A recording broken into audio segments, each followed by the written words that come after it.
रुको, मैं अभी आया। कैसे हो मंडल भाई? सब बढ़िया। अच्छा सुनो ना, आप भी थोड़ा बाहर घूम के आओ ना।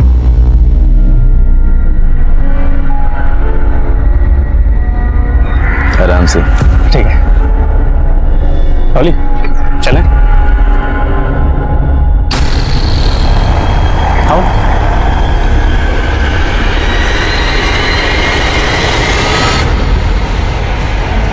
आओ डॉली। अजित, तुमने मेन डोर तो बंद किया है ना? अरे डॉली, तुम टेंशन क्यों ले रही हो? यहाँ कोई नहीं आता यार।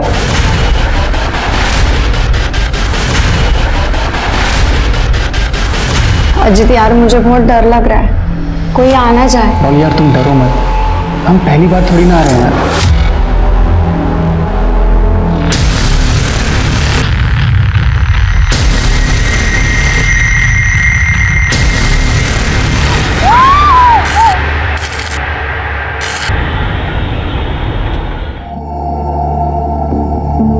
अरे ईशा, क्या है? पापा एक से क्या होता है? हो गया तुम लोगों का सब रेडी? मैं जूस लेके आती हूँ। सुनो 12 बज गए, 12 बजे आने वाले थे वो लोग। अपर्णा कहाँ है? अपर्णा, तू अब तक रेडी नहीं हुई? दीदी तैयार तो हूँ। ये देखो बैंगल्स भी पहन दी मैंने। खूब सुंदर दिखती है। बस एक कमी रह गई। क्या? टेंशन मत ले।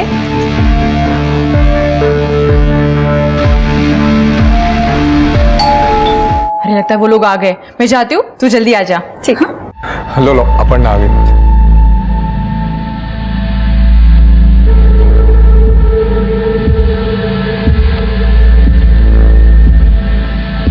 लीजिए चाय लीजिए। हम तो इसी साल अपर्णा की शादी करने के बारे में सोच रहे हैं। मतलब आप लोगों को कोई प्रॉब्लम ना हो तो। अरे हमें क्या प्रॉब्लम हो सकती है? बस एक बार राजीव और अपन आपस में बात कर लें। नहीं, आप अपर्णा का टेंशन मत लीजिए, हमारे तरफ से सब ओके है। तो हमारी तरफ से भी सब ठीक है। तो मुंह मीठा कीजिए। बिल्कुल।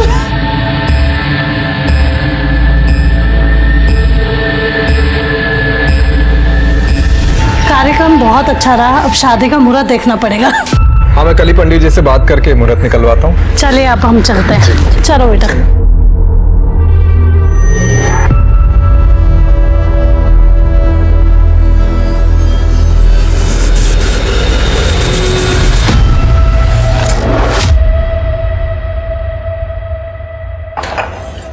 सब कुछ ठीक हो जाए तो दिसंबर जनवरी में इसकी शादी करवाते हैं। यार सब कुछ ठीक ही तो है, और क्या ठीक होना है? दीदी जीजू, मुझे वो लड़का बिल्कुल पसंद नहीं आया।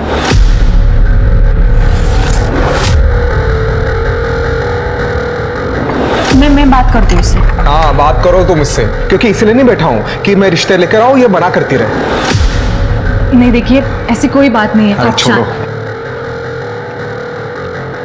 दीदी आप ही बताओ, वो कैसा दिख रहा था लड़का? मुझे बिल्कुल अच्छा नहीं लगा, तो मैं कैसे शादी कर लूँ उससे, बताओ। देख अपर्णा, फैमिली अच्छी है, वेल सेटल है, ऊपर से अकेला लड़का है, तू शादी के बाद ना बहुत खुश रहेगी। दीदी पैसा ही सब कुछ थोड़ी ना होता है। होता है, पैसा ही सब कुछ होता है। दीदी क्या बोल रही हो आप ये?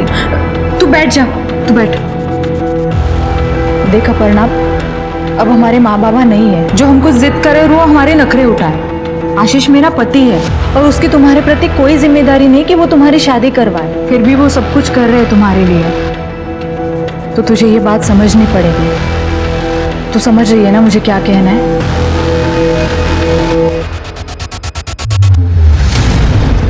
ये लोग अभी तक नहीं गए।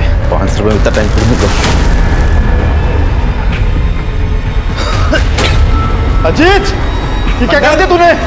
मंडल, मंडल, क्या तुम हो वहाँ? मंडल, मंडल, क्या हुआ यहाँ? डॉली कहाँ है? डॉली, या क्या तूने?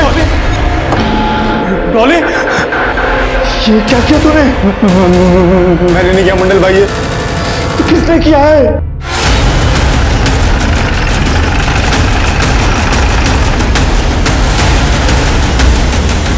साहब ये देखिए साहब। अरे कौन है लड़की? साहब वो हाल में जो लड़का अजीत, उसी के साथ आई थी 2-2.5 घंटे पहले।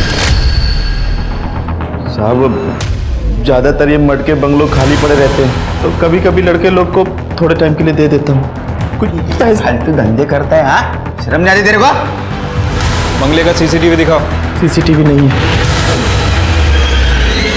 तेरा ऐसा क्या झगड़ा हुआ था लड़की के साथ, तूने उसको मार दिया? मैंने नहीं मारा साहब, ये उसने किया। उसने किसने? साहब वो पुलिस वाले ने। पुलिस वाला? कौन पुलिस वाला?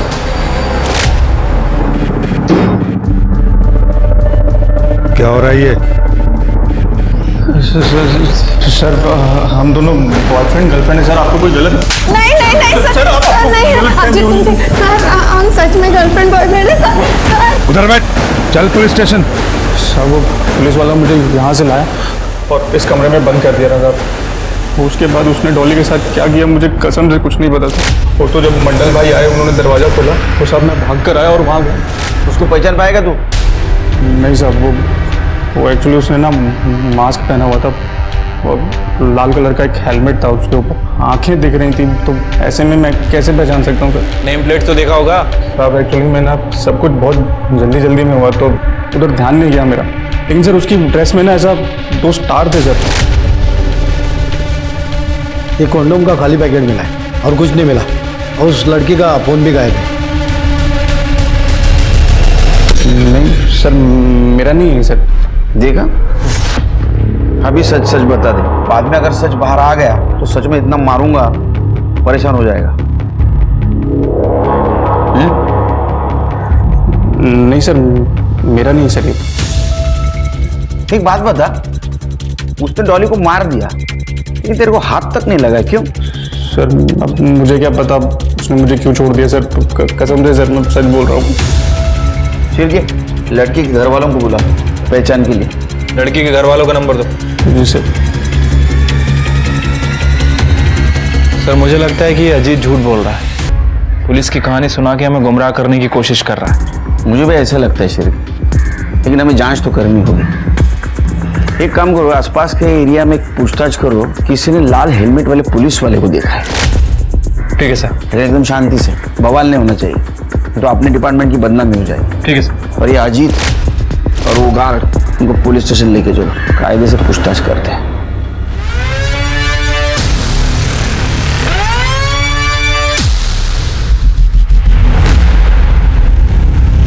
अरे ईशा, मम्मी कहाँ है? आई नहीं क्या अभी तक? आई है ना, अमित मामा से बात कर रही बाहर। अमित मामा? मंजिरी तू क्या बोल रही है? अपर्णा घर की बच्ची है, उसकी शादी तोड़ो के हमें क्या मिलेगा? मिलेगा ना चाची, मिलेगा। आपके बेटे के मन की भड़ास निकलेगी। और तुझे क्या जरूरत थी रे? अपर्णा की टूटी शादी के बारे में राजीव को बताने की क्या जरूरत थी? अरे मुझे पता है तू किस लिए कर रहा है, तू कुछ भी कर ले, तुझे जमीन बिल्कुल नहीं मिलेगी। ए मंजिरी, किसको धमकी दे रही है तू? और ये जमीन का ताना है ना, ये मुझे मत मार, समझी ना? उसका केस कोर्ट में चल रहा है और पुलिस स्टेशन में क्या चल रहा है ना, वो जानता हूँ मैं। बोल ना, जीजा जी को बताओ क्या? बोल। अमित, अपर्णा तू मंजिरी को लेकर अंदर जा, फालतू का लड़ाई झगड़ा करके क्या मतलब है? हाँ दीदी बस करना, चल अंदर। क्या बस कर? तुझे पता है ना इसने क्या किया है? दीदी अमित दादा ने कुछ नहीं किया है, राजीव को फोन करके मैंने मना किया था। तूने बताया था? खुद के घर पर तो तेरा कंट्रोल है नहीं, अरे माझ्यावर आरोप करते। तू मंजिरी, अपर्णा प्लीज तू मंजिरी को लेकर अंदर जा, और अमित तू चल यहाँ से। ये सब कुछ मजाक चल रहा है क्या? दीदी मजाक नहीं चल रहा है, पर समझौता जरूर चल रहा है। जीजू मेरी शादी में पैसे लगा रहे, तो किसी से भी शादी करवा देंगे। हाँ सुना क्या बोल रही है तुम्हारी बहन? मैं इसके फ्यूचर के बारे में सोच रहा हूँ कि अच्छे घर में शादी हो जाए इसकी, लेकिन नहीं, उल्टा मुझे ही ताने दे रही है। जीजू मैं आपको ताना नहीं मार रही हूँ, आपको समझाने की कोशिश कर रही हूँ। अब तुम जानो और तुम्हारी बहन जानो। अरे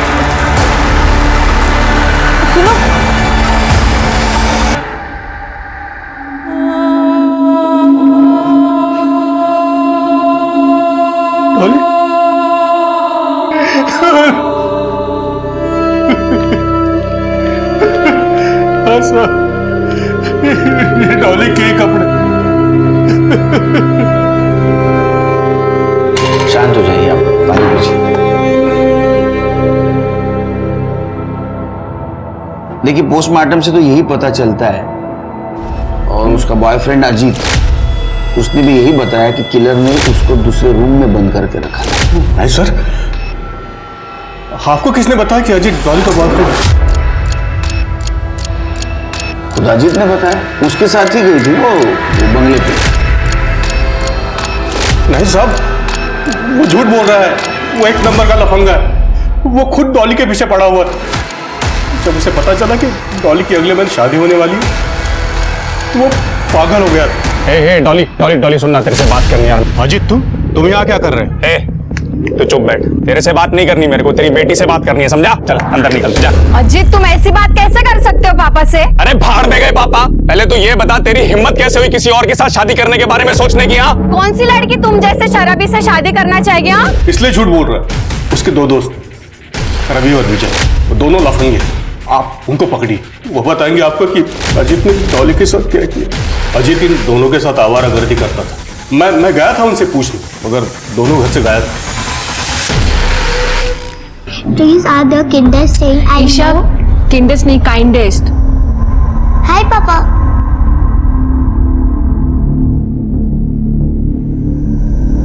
पानी, आप अपर्णा की बात का बुरा मत मानिएगा, पर उसकी बात भी तो सही है ना। अब आप मुझे बताइए, लड़का अगर उसकी पसंद का नहीं होगा तो वो जिंदगी भर खुश कैसे रहेगी? सही है तुम दोनों बहनों का। एक तो अच्छा लड़का भी चाहिए और अच्छी शादी भी चाहिए। अच्छा बताओ, बिना पैसों के कहाँ से होगी ये सपनों वाली शादी? आप बस उसके लिए अच्छा सा लड़का देखिए, पैसों का कोई प्रॉब्लम नहीं होगा। क्यों? लॉटरी लग गई है? लगी नहीं है, पर लगने वाली है। पानी।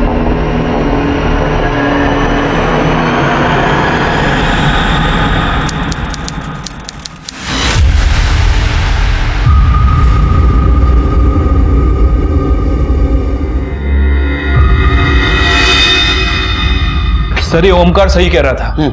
जिस टाइम डॉली का मर्डर हुआ उसी टाइम अजीत ने रवि को फोन किया था, और इस कॉल के 20 मिनट बाद इन दोनों के फोन की लोकेशन मर्ड एरिया की थी। पकड़ा दोनों को? हाँ सर, भागने की कोशिश कर रहे थे लेकिन पकड़ लिया। गुड।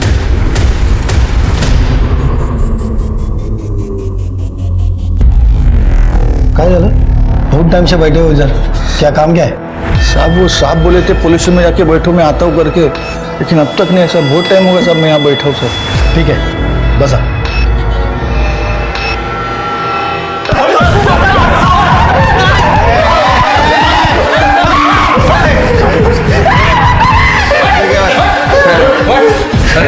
सीधा करना सर, बता दो। बता, तू ही बता। डॉली मुझे छोड़कर किसी और से शादी कर रही थी साहब, तो मैं कैसे देख सकता था चुपचाप? आप इसलिए दोनों दोस्तों को साथ लेकर उसका मर्डर कर दिया ना? नहीं सर, हमने किसी को नहीं मारा सर। सर, हम उसको मारना नहीं चाहते थे, हम तो डॉली को उसकी औकात दिखाना चाहते थे। जब से वो रोड पर झगड़ा हुआ था ना, डॉली मुझसे मिलने तक को तैयार नहीं थी सर। तो मैंने थोड़ा नाटक किया और फोन करके उसको सॉरी बोला, और फिर बहाने से उसे उस बंगले भर लेकर गया सर मैं। अजीत, क्या कर रहे हो तुम? डॉली प्लीज, लास्ट टाइम यार डॉली। अजीत, नहीं नहीं अजीत, ये सही नहीं है। समझा करो ना यार डॉली। अजीत, अब सब कुछ खत्म हो गया है। तो पुलिस की कहानी झूठ बताई ना? नहीं सर, वो सच था सर। क्या सच था? सर हम सच बोल रहे हैं। क्या? हम उससे कुछ कर पाते तो उससे पहले ही।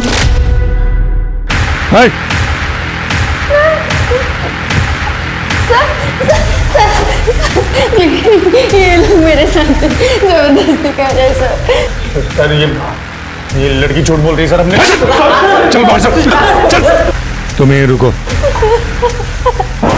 तो उसके बाद वो पुलिस वाले ने हम तीनों को एक रूम में बंद कर दिया था। फिर उसने डॉली के साथ क्या किया हमें कुछ नहीं पता सर। जब काफी देर तक कोई नहीं आया तो सर हम तीनों बाथरूम की विंडो से बाहर गए, और सर जब हम बाहर आए तो हमने देखा डॉली को ऐसे वायर से लपेटा हुआ है।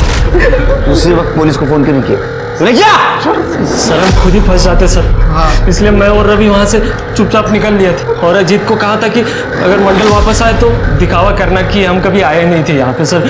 वो पुलिस वाले ने डॉली को मारा है सर।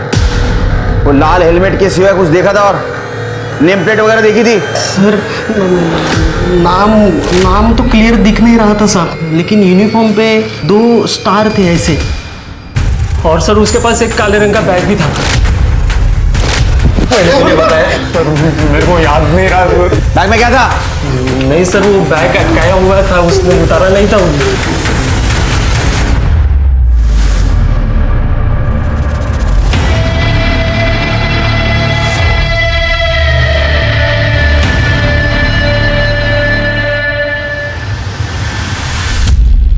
सर एक बात समझ नहीं आ रही, अगर इन लड़कों को डॉली को मारना था तो सीधे सीधे भी मार सकते थे। ये इस तरह इतना बवाल बनाने की क्या जरूरत है? वो तो सब सच बाहर आने के बाद ही पता चलेगा। शिरके इन तीनों के कस्टडी के लिए पिटीशन फाइल करो। और हाँ, मर्डर वाले दिन मर्ड एरिया में जितने भी 2 स्टार पोस्टेड थे उन सबके मोबाइल लोकेशन क्रॉस चेक करो। ठीक है। मोबाइल किसी को मिलना है? साहब वो साहब बोले थे कि पुलिस में जाके बैठो। वो अब तक नहीं है साहब, मैं बहुत टाइम से यहाँ बैठा हूँ साहब। कौन साहब? नाम तो पता नहीं साहब उनका। नाम मालूम तो मिलोगे कैसे? शक्ल से पहचान पाओगे? नहीं साहब, वो जब बंगले पे आए थे तब उन्होंने हेलमेट पहन रखा था साहब। लाल कलर का हेलमेट था? हाँ, लाल कलर का हेलमेट था। क्या करने आया था बंगले पे? अरे साहब क्यों मारे हो साहब? बच्चे साहब यहाँ पे हमेशा आते जाते रहते साहब। अब मेरे मालिक को मालूम पड़ेगा तो मेरी नौकरी जाएगी साहब। अच्छा, अब थाने जा और जो बोलना है वही बोल। तो थाने निकल, इन दोनों को लेके आता हूँ। चल निकल निकल। बाइक देखी थी उस पुलिस वाले की? हाँ साहब, जब मैं बाहर आया था तब उनकी बाइक वहीं पे थी। लाल कलर की थी? हाँ। गाड़ी का नंबर याद है? एक मिनट साहब जरा। MH02 GD 998। हाँ शिरके, वायरलेस पे अलर्ट कर दो इस बाइक के लिए। चलो तुम्हारे बंगले पे।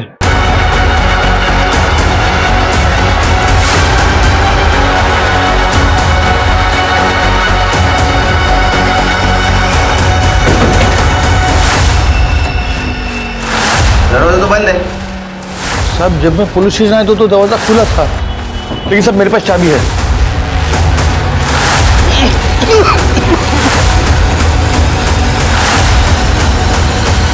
ये बेहोश है, इसको होश में लाओ इसको।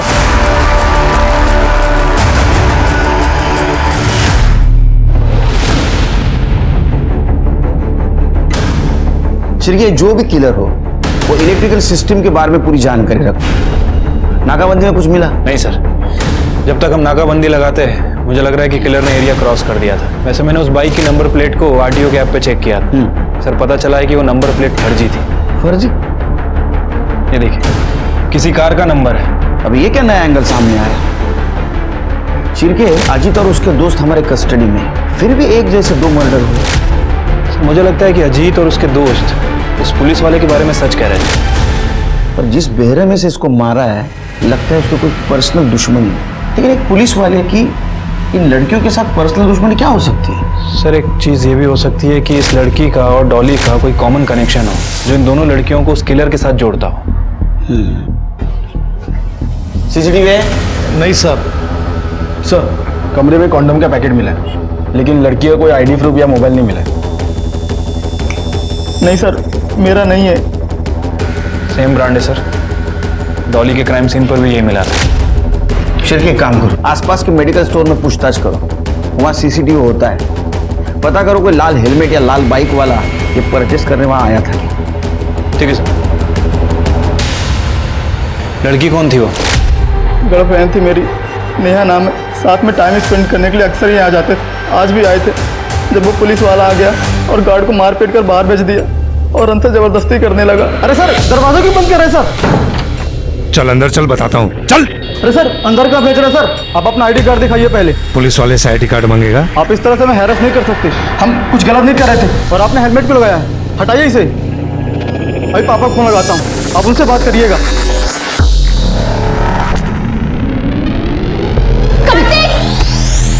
मैं बेहोश हो गया सर और उस आदमी ने मेरी वजह से नेहा की जान गई सर। मुझे यहाँ नहीं आना चाहिए था। तुम दोनों यहाँ आ रहे हो ये बात और भी कोई जानता था? कोई नहीं सर। नेम प्लेट पे नाम देखा था उस पुलिस वाले का? देखने की कोशिश की थी सर, मगर अनक्लियर था। 2 स्टार थे उसके वर्दी पर। कुछ बैकपैक वगैरह भी था क्या? हाँ, ब्लैक कलर का। बैग में कोई सामान, कुछ नाम वगैरह देखा? नहीं देख पाया सर। नेहा की हत्या ने डॉली के मर्डर की जांच को एक नई दिशा दे दी थी।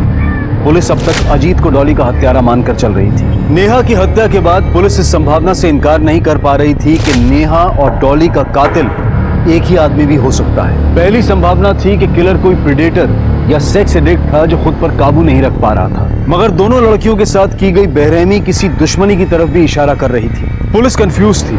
हत्यारे को बंगलोज की लोकेशन, वहां लगे सीसीटीवीज और आने वाले टारगेट की सबकी डिटेल में जानकारी थी। और ऐसा तभी हो सकता है जब इस सब में पहले से कोई अंदर का आदमी इन्वॉल्व हो, जैसे किसी बंगले का कोई कर्मचारी या फिर पहले से ही कपल्स पर नजर रख रहा कोई व्यक्ति। यह भी एक बहुत बड़ा सवाल था कि क्या कोई पुलिस वाला इस सब के पीछे था या फिर यह सिर्फ कातिल का एक स्वांग था जिसकी आड़ में वो छिपने की कोशिश कर रहा था।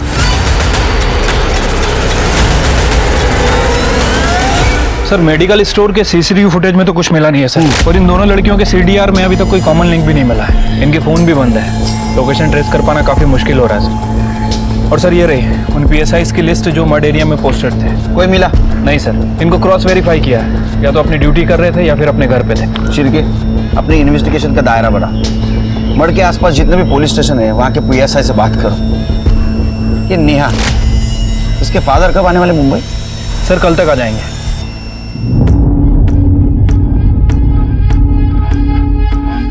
दीदी वो कॉफी खत्म। दीदी कहीं जा रही हो क्या आप?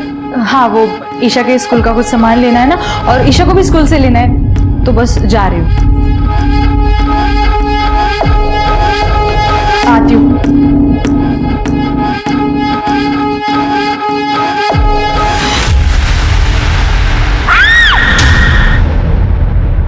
मंजरी, मंजरी, अरे मंजरी कहाँ है? जीजू दीदी तो ईशा को स्कूल लेने गई है। अरे 5 बज रहे हैं, 2 बजे स्कूल छूटता है। जीजू मुझे नहीं पता, मैं तो अपनी फ्रेंड से मिलने गई थी, अभी आई हूँ। फोन भी ऑफ आ रहा है उसका। जीजू आप टेंशन मत लीजिए, कहीं आस पड़ोस में गई होगी वो। मैं देखता हूँ, ये मंजरी को देखा क्या आपने?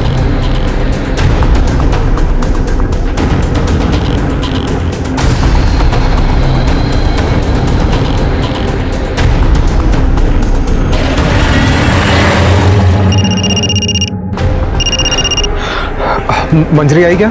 नहीं जीजू, दीदी घर पर नहीं आई है। मैंने ईशा के स्कूल में भी फोन किया था, वो वहाँ से ईशा को लेकर निकल गई है पर घर नहीं पहुँची। मैंने भी मोहल्ले में चेक किया, नहीं मिली। जीजू दीदी कहाँ गई होगी? आपकी बेटी नेहा और आपकी बेटी डॉली एक दूसरे को जानते थे? नहीं सर। देखिए श्रीकांत जी और ओमकार जी, तो हमें लगता है कि ये काम करने वाला एक ही इंसान होगा, लेकिन वो अजीत नहीं है, क्योंकि अजीत जेल में बंद है। आपका कोई पहचान वाला है जो इलेक्ट्रिसिटी की अच्छी जानकारी रखता हो और नेहा और डॉली को नुकसान पहुंचाना चाहता हो? नहीं सर। आप दोनों में से किसी का पुलिस वाले के साथ झगड़ा हुआ था? नहीं सर, हम शरीफ लोग हैं, पुलिस वालों के साथ झगड़ा क्यों करेंगे?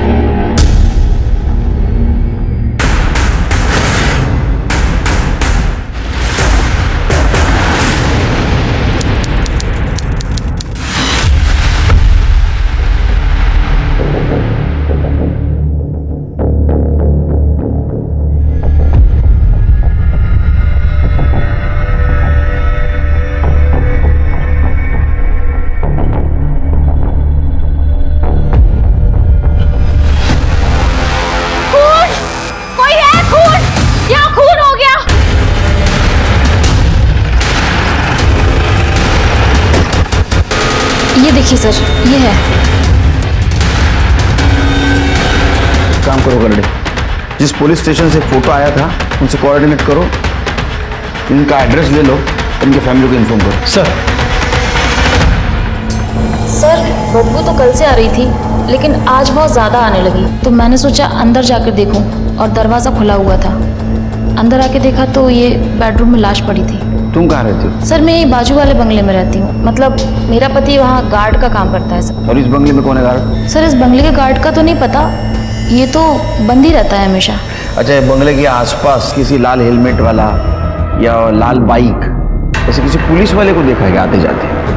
हाँ सर, वो पुलिस वाला था या नहीं ये तो मुझे नहीं पता, लेकिन उसने लाल हेलमेट और लाल बाइक पे था, और उसने ब्राउन शर्ट पहन रखी थी। कैसे गाड़ी चला रहा है? कब की बात है ये? सर परसों शाम 7, सवा 7 की बात होगी। सर पिछले मर्डर की तरह इसे भी बहुत बुरी तरह से मारा है। मोबाइल फोन भी गायब है, कोई कॉन्डम वगैरह भी नहीं मिला है। शिरके, पूरे मड एरिया में रेड अलर्ट कर दो। कोई भी लाल हेलमेट वाला, लाल गाड़ी वाला दिखे उसको पकड़ो, पूछताछ करो, उसका बैकग्राउंड चेक करो। अपने पूरी पुलिस टीम को अलर्ट करो। अपने खबरियों के नेटवर्क को बोलो डबल स्पीड से काम करें। ये आदमी मिलना चाहिए। ठीक है सर। सर मुझे लगता है कि हमें पब्लिक को भी अलर्ट कर देना चाहिए। सर 20 दिन में 4 मर्डर हो चुके हैं और अभी तक ये हमारे हाथ नहीं लगा। सर ये जो कोई भी है बहुत खतरनाक है।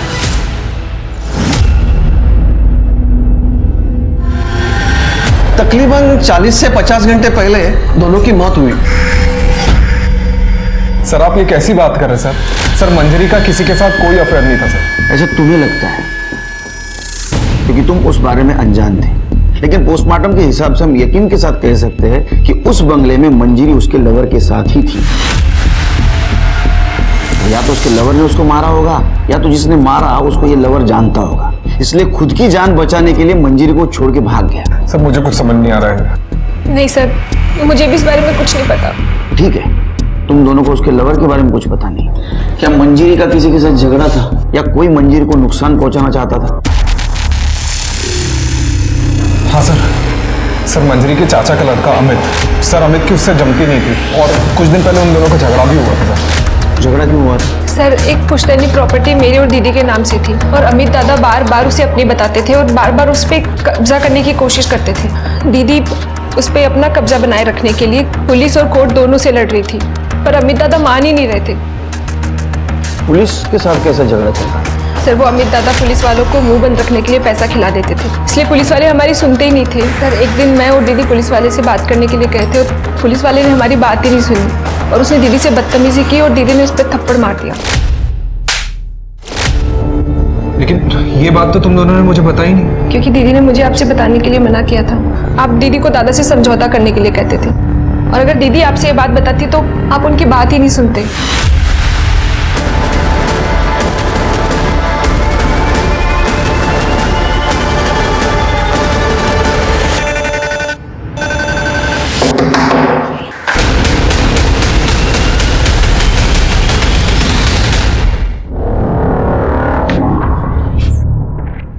हाँ बोला। सस्पेंडेड पीएसआई मुकेश केदारे। हाँ वो जो लाल वाली बाइक खड़ी हो तुम्हारी है? हाँ मेरी है, लेकिन मेरी बाइक से आपको क्या काम? बात करनी है तुमसे। बोला, क्या पूछना है आपको? एक गिलास पानी मिलेगा?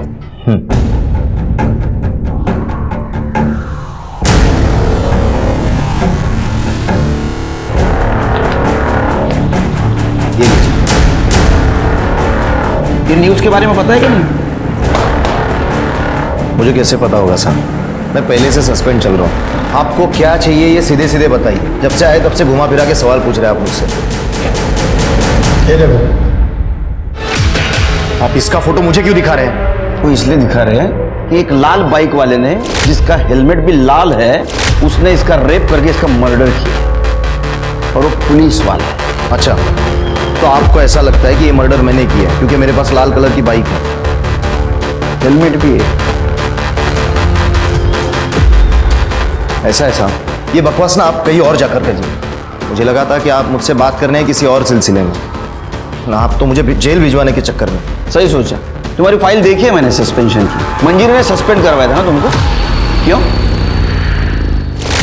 आप क्यों नहीं रुकवा सकते काम? अमित ने आपको पैसे दिए ना काम ना रोकने के लिए। उसने पैसे दिए और कहा काम मत रोको, इसीलिए नहीं रोक रहा। अगर आप कुछ देंगे और कहेंगे काम रोक दो तो रोक दूंगा। क्या मतलब है आपका? मेरा घर नजदीकी है, बीवी मायके गई है, कुछ टाइम हम दोनों साथ में रहेंगे। अब तुम घर पे चले जाना, फिर सीधा प्रॉपर्टी पे जाके मैटर सुलझा दो। मैं मीडिया में जाऊंगी और सबको बताऊंगी कि इस पुलिस थाने में ऐसे इंसान को काम पर रखा है जो काम के लिए औरतों को खुद के साथ सोने के लिए कहता है। सबके सामने इज्जत निकाली थी तुम्हारी। तुम्हारे पास तो बहुत स्ट्रांग मोटिव है उसके मर्डर का। और बाकी दो लड़कियां, उनको क्यों मारा? और हाँ, वो मंजरी के लड़के को क्यों मारा? फ्रस्ट्रेशन निकालने के लिए। देखिए, आपको जो बोलना है बोलिए, जो समझना है वो समझिए। ऐसे भी जिंदगी बर्बाद कर दी उस मंजीरी ने मेरी। बीवी भी छोड़कर चली गई। अब कोई फर्क नहीं पड़ता मुझे। जब जेल में पड़ेगा ना तब पूरे बॉडी में फर्क पड़ेगा। करड़े सर, इसके डीएनए टेस्ट का इंतजाम करो। Okay sir. अरे साहब, इतने सालों से उस प्रॉपर्टी का मामला उलझा हुआ था, तभी तो मैंने कुछ किया नहीं। और जब अब मामला सुलझ रहा था तो मैं क्यों मरवाऊंगा मंजीरी को? मामला सुलझ रहा था मतलब? साहब, कुछ दिन पहले मुझे वकील का कॉल आया था मंजीरी की तरफ से, वो प्रॉपर्टी का डिस्प्यूट को खत्म करने के लिए 50-50 का सेटलमेंट ऑफर कर रही थी मुझे। ये सेटलमेंट का ऑफर मंजीरी ने दिया था? हाँ, मतलब उसकी तरफ से लॉयर ने कॉल किया था। आप चाहिए तो बात कर लीजिए ना सब उससे। सर, मंजरी ने अमित को सेटलमेंट का ऑफर दिया जरूर था, बट वो चाहती नहीं थी उसके साथ सेटलमेंट करना। वकील साहब, आप जमीन के लिए कोई खरीदार देख लो। 50 लाख की जगह पे 40 लाख मिल गए तो भी चलेगा, बस डील जल्दी होनी चाहिए। और वो अमित को तो मैंने पहले ही समझौते का चूरन दे दिया है, और वैसे भी ना वो 50% के चक्कर में इस सब में ज्यादा ध्यान नहीं देगा। तब तक हम कोई खरीदार देख के जमीन बेच देंगे। एक बार जमीन बिक गई ना तो उसके बाद अमित जाने और वो खरीदार जाने। आप बस ये बात किसी को मत बताइएगा, आशीष और अपर्णा को भी नहीं। सारी बातें चुपचाप होंगी तभी तो काम होगा ना। सर, हम लोग इस पर डिस्कस कर ही रहे थे कि मंजली के मर्डर की खबर आई और ये बात बीच में रही। वकील साहब, क्या ऐसा हो सकता है इस झूठी सेटलमेंट के बारे में अमित को पता चला होगा? सर, मेरी साइड से तो पता नहीं चला, कहीं और से पता चला हो तो आई डोंट नो। ठीक है वकील साहब, आप जा सकते हो। शिरके, ये मंजीरी ने अपने प्रॉपर्टी डील के बारे में किसी से बात नहीं की थी, यहां तक कि अपनी बहन अपर्णा और आशीष से भी। ये जरूर कुछ खिचड़ी पका रही थी। शायद मंजरी अपने लवर के साथ नई जिंदगी बसाने की प्लानिंग कर रही है और इसके लिए उसे पैसों की जरूरत है। उसके कॉल डिटेल्स में कुछ मिला? नहीं सर, उसके कॉल रिकॉर्ड के हिसाब से कोई लव अफेयर का एंगल सामने नहीं आया। शिरके, एक काम करो, ये तीनों मर्डर जिस दिन हुए उस दिन का पीएसआई मुकेश केदारे और मंजरी के चाचा का लड़का अमित, उनका मोबाइल लोकेशन निकलवा। अगर ये तीनों मर्डर सीरियल किलर ने किए तो उसका पकड़ा जाना बहुत जरूरी है, क्योंकि पता नहीं वो अगला हमला किस पे और कब करेगा। मंजरी इस पॉसिबल सीरियल किलर की तीसरी विक्टिम थी। कातिल अब भी आजाद था और पुलिस इसीलिए अपनी जांच को किसी भी संभावना के लिए खुला रखना चाहती थी, खासकर सस्पेंडेड पुलिस ऑफिसर मुकेश केदारे और मंजरी के अपने भाई के साथ रंजिश के सामने आने के बाद, क्योंकि इस बात की भी कोई गारंटी नहीं थी कि मंजरी का कातिल कोई सीरियल किलर नहीं बल्कि कोई और था।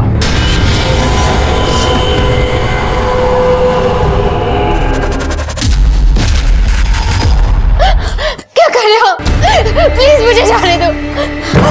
प्लीज मुझे जाने दो।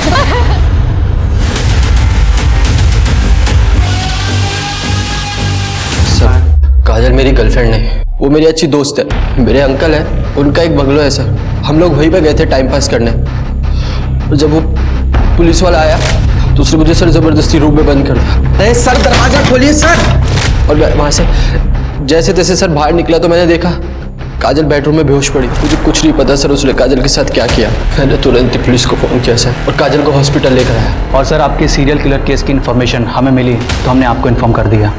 सर, मैं भी मंड में पुलिस की सख्ती की वजह से उसने अपने शिकार की जगह बदल ली। उसने जगह जरूर बदली, लेकिन शिकार कभी भी कर सकता है। ये आदमी बहुत खतरनाक है, तुम्हारे पुलिस स्टेशन को अलर्ट में रहने के लिए बोलो। Okay sir.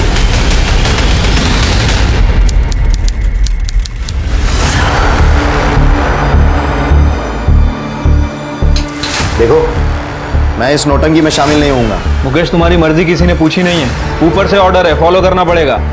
और अगर नहीं मानोगे ना तो मंजरी के मर्डर केस में हमारे पास बहुत सबूत हैं, अंदर कर देंगे तुम्हें।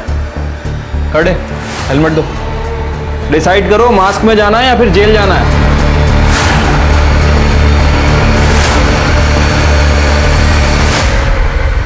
देखो काजल, बिल्कुल डरना नहीं, इनमें से कौन था पहचानना।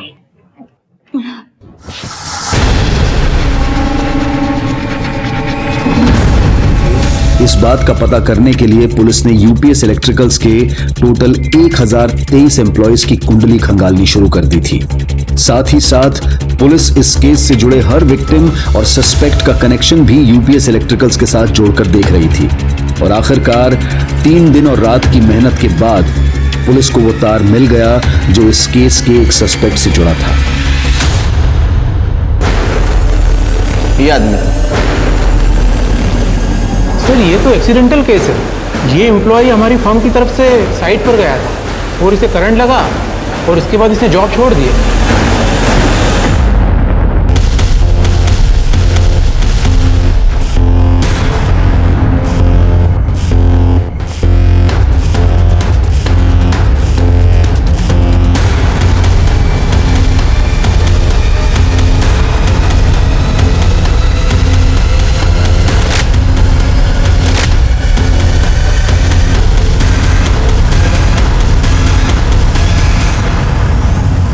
चल बोल, तेरे दिमाग में ऐसी क्या सनक थी कि तूने उसका मर्डर किया? सनक नहीं थी सर, सब मंजरी से छुटकारा पाना था। प्रॉपर्टी के लिए ना? प्यार के लिए सर। भगवान, तू अपने बहन के पति से, अपने जीजा से प्यार करती है? सर, माँ पापा के गुजरने के बाद जरूरत नहीं थी कि आशीष ही मेरा ख्याल रखता, मेरा खर्चा उठाता, पर इसने मेरा ख्याल रखा और बहुत अच्छे से रखा, इसलिए मैं खुद को रोक नहीं पाई। अरे तू इससे प्यार करता था तो मंजरी से डिवोर्स ले लेने का, बाद में शादी करने की, मंजरी का मर्डर करने की क्या जरूरत थी? सर, हम दोनों शादी तो कर लेते, पर आधी जमीन दीदी के नाम हो जाती और तलाक के बाद ऊपर से आशीष को दीदी को पैसे देने पड़ते, वो अलग से। चल मंजरी का समझ गया, उससे बदला लेने का था, लेकिन वो दो लड़कियां, उनको क्यों मारा? उनकी तो कोई दुश्मनी नहीं थी ना, ऐसे मार दिया? वो दोनों अक्सर मुझे मड में दिखती थी, अच्छी लगती थी, मैं उन दोनों के साथ सोना चाहता था, तो मैंने सोचा कि आप लोगों को लगे कि उसकी भी सीरियल किलिंग होती। और वो बंगले मड के, उनमें सीसीटीवी नहीं, तेरे को कैसे पता? सर, यूपीएस इलेक्ट्रिकल्स में काम करते करते मड के सारे बंगलों की जानकारी है बस। तो वो मंजरी को बंगले में कैसे बुलाया? झूठ बोल के। अरे पर वहां क्यों आना है? बात तो हम लोग घर पे भी कर सकते हैं ना। अरे सरप्राइज है, और हाँ, ईशा को भी ले आना, उसके लिए भी एक सरप्राइज है।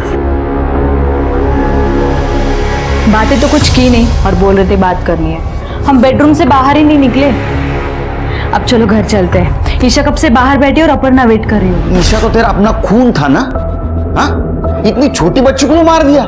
सर, मैं और आशीष अपनी जिंदगी नई सिरे से शुरू करना चाहते थे, और अगर ईशा जिंदा रहती तो हम अपनी पुरानी जिंदगी को नहीं भुला पाते। एक नंबर की हलकट हो तुम, फालतू मानसा तुम्हें, फालतू। अरे पुलिस होने का नाटक क्यों किया? हमको क्यों बदनाम किया? सर, मुकेश केदारे और दीदी का झगड़ा मेरे सामने ही हुआ था, तो हम दोनों ने मिलकर प्लान बनाया कि हम ही मुकेश केदारे का एंगल आपके सामने लेकर आते हैं, और आप लोगों ने हमसे पूछा तो हमने आपको मुकेश केदारे के बारे में बता दिया कि जिससे सबका ध्यान भटक सके। अब छोड़ो जेल में, यही तुम्हारा जम्मू कश्मीर, यही तुम्हारा कुल्लू मनाली।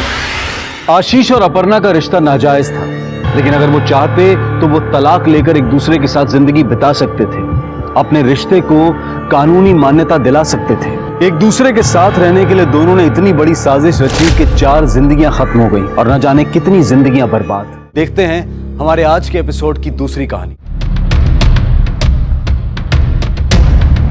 ये देखिए सर, देसी कट्टे से इतनी गोलियों को चलाना, कातिल के पास जरूर 2 से 3 कट्टे होंगे।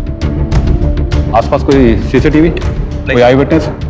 नहीं सर, हमने सब जगह चेक किया सर, आसपास कोई भी सीसीटीवी कैमरा नहीं है सर। एक्चुअली सर, गोलियों की आवाज सुनकर इन लोगों ने मुझे कॉल किया, तब हमें इन्फॉर्मेशन मिली। कोई आईडी मिली? हाँ सर, इसका नाम चिंतन धवन है सर, और आईडी पे जो रेजिडेंशियल एड्रेस है सर वो होशंगाबाद रोड का है सर। होशंगाबाद रोड, वहां पर तो ज्यादातर स्टूडेंट रहते हैं। हाँ सर। फिर तो इसके इंस्टीट्यूट में जहां ये रहता है वहां से हमें पूरी इंफॉर्मेशन मिल सकती है। सर, आपको क्या लगता है, ये कोई हेट क्राइम है या फिर किसी नौसिखी का काम है? देखो, किसी नौसिखी के पास एक कट्टे का होना तो समझ में आता है, लेकिन 2 से 3 कट्टों का होना ये कोई आसान काम नहीं है। मतलब सर? सीधी सी बात है, किसी को भी मारने के लिए 1 या 2 गोली बस होती, लेकिन इस केस में कातिल ने एक के बाद एक लगभग 10 से 12 गोलियां खुद दागी। मतलब वो कुछ मैसेज देना चाहता है, कुछ प्रूफ करना चाहता है, बट किसे और क्यों पता नहीं। बॉडी का पंचनामा करके पोस्टमार्टम के लिए भेज दो और पूरी इंफॉर्मेशन लेके मुझे सुबह रिपोर्ट करो। ओके।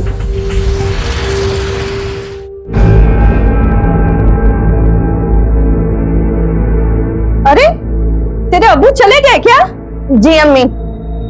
तूने सुलेमान को देखा है कहीं? गया होगा वो अपने काम पर। कौन सा काम? हाँ, उसकी तो नौकरी चली गई है, वो भी 15 दिन पहले। घर पे तो बताना दूर, रोज ऐसे नाटक करता है जैसे काम पे जा रहा हो। अरे अम्मी आप फिक्र मत करो, और सुलेमान कोई छोटा बच्चा थोड़ी ना है। देख आ गया वो, अब तू ही बात कर ले, मुझसे तो सीधे मुंह बात नहीं करता हो। अच्छा हुआ तू आ गया, मेरी गठरी बंधाने में मदद करना। तेरी नौकरी चली गई है क्या? देख भाई तू फिक्र मत कर, सब कुछ ठीक हो जाएगा, लेकिन तू जल्दबाजी में ना कोई उल्टा सीधा काम। बाजी तू लेक्चर मत जा, मैं कोई बच्चा नहीं, जा मेरे लिए पानी ले आ।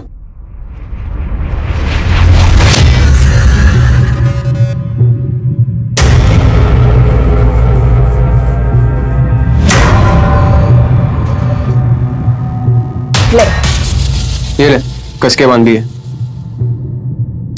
भाई सुन ना, ये गठरी कनाड़िया तक छोड़ देना। हाँ यही काम रह गया था बस, मैं नहीं जा रहा, तू निकल। बढ़िया ही कन्या तक पहुंचा दे।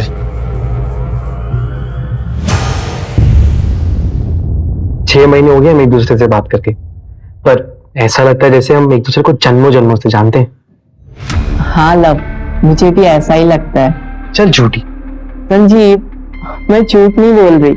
अब तो तुम पक्का झूठ बोल रही हो, तभी तो हर बार कोई ना कोई बहाना मार के हमारा मिलना टाल देती हो। इतने उतावले क्यों हो रहे हो? हाँ, अब क्या करोगे मिलने के बाद? अपने दिल की बात कहने वाला हूँ तुमसे, एकदम फिल्मी स्टाइल। एक हाथ में रिंग और एक हाथ में फ्लावर्स लेते हुए अपनी नीज पे जाऊंगा और तुमसे पूछूंगा, baby will you marry me? अच्छा अब बताओ कब मिले? बहुत जल्द। Okay bye. अरे सही था तुम, धूप में चलोगी तो कुमला जाओगे। चलो आप बैठो गाड़ी में, मैं तुम्हें छोड़ देता हूँ। अरे नहीं नहीं संगे साहब शुक्रिया, लेकिन मैं चली जाऊंगी। बस कीजिए, मैंने कहा ना मैं चली जाऊंगी। तुम मेरा इंसल्ट कर रही हो? अल्लाह का शुक्र करे कि अभी तक मैंने आपकी इंसल्ट करी नहीं है, वरना ऐसी इंसल्ट करती कि आप अपना चेहरा शीशे में भी देखने में शर्माते। चलिए जाइए, मुझे बहुत काम है।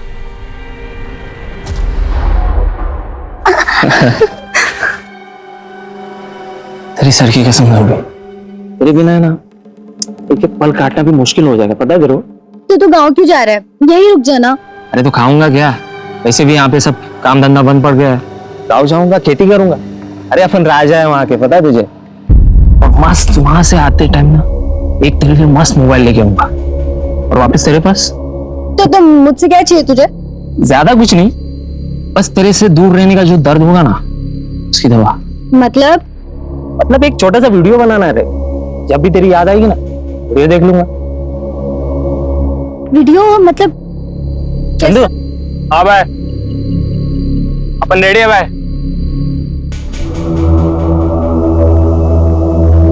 ज़ूबी, हाँ ज़ूबी। तेरी मनोज बहन को अभी आना था क्या? जाओ जाओ। हाँ पा, तू यहाँ क्या कर रही है? उधर अम्मी ने तेरी खोज में पूरा घर सर पर उठा लिया। तू और अम्मी ना दोनों एक जैसे हैं, छोटी छोटी बातों पर फालतू के नाटक करते हैं। अरे पानी भरने आई थी, मेरे बेटे की दावत है ना उसके लिए। कोई था क्या यहाँ पर? कोई दिख रहा है क्या? आई बड़ी जासूस सईदा। चलो।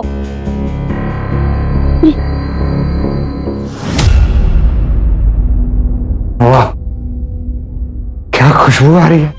सईदा बेटा, जी अब्बू। बहुत ही उम्दा इंतजाम किया बेटा तूने, खुश रहो। शुक्रिया। सलाम वालेकुम चाची। वालेकुम सलाम। अस्सलाम वालेकुम मोहम्मद भाई। ओ वालेकुम सलाम मियां। भाभी जान। अरे शकील भाई आइए, आप ही का इंतजार था। आते कैसे नहीं भाभी जान, हमारे छोटे नवाब का जो जन्मदिन है।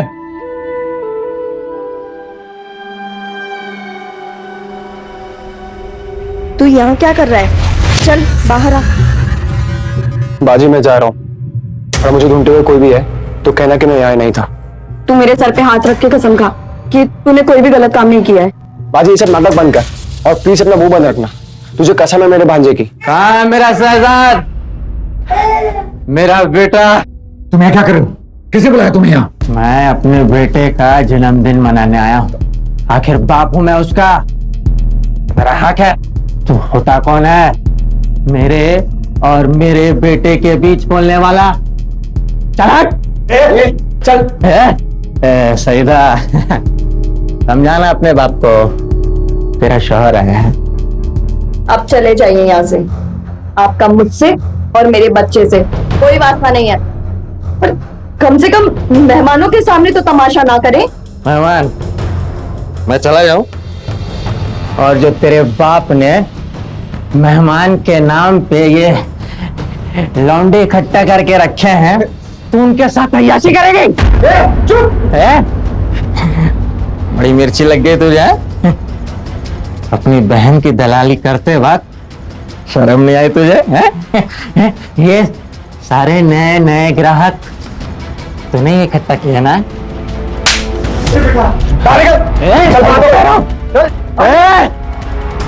देख लूंगा, तुम सबको देख लूंगा। ऐसी मौत मारूंगा कि देखने वालों की रूह कांप उठेगी। हमें मारेगा तू? चल मारेगा।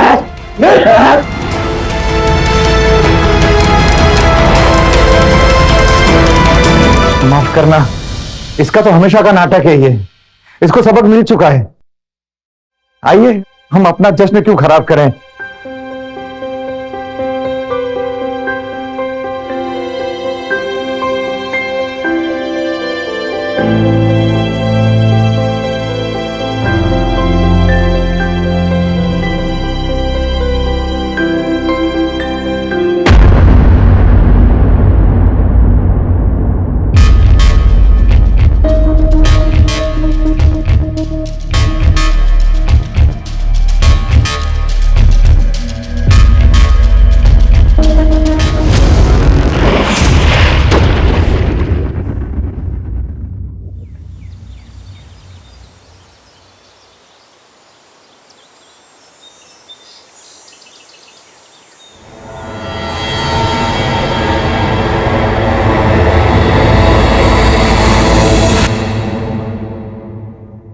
Hello police.